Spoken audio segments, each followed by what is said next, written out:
sabi ng parents mo? About the break. No, about the relationship na sobrang in love.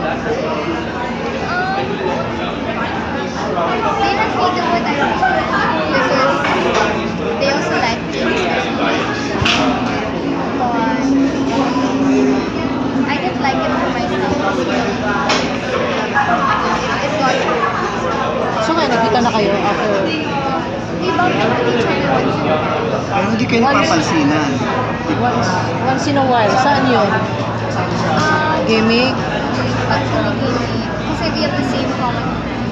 So, pag nagkikita kayo, hi, hello. Wala. Parang, dead na lang. Like, we Nagdededmahan sila. we look at each other. Bad, ano nga, bad break up. Kasi hindi kayo nag-uusap. Diba? Do you still love it? I think that you can never unlove a person. Especially 3 years is not something you can just let go of. But I care about him. I care about him a lot. What if bumalik? The chance. I think not right now.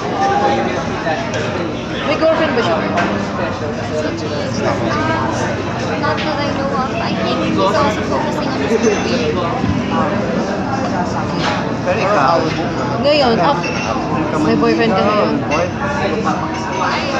scared. So after James, wala na. Nagkatrauma ka dahil kay I mean, James. there are some guys, but then I don't want anything serious.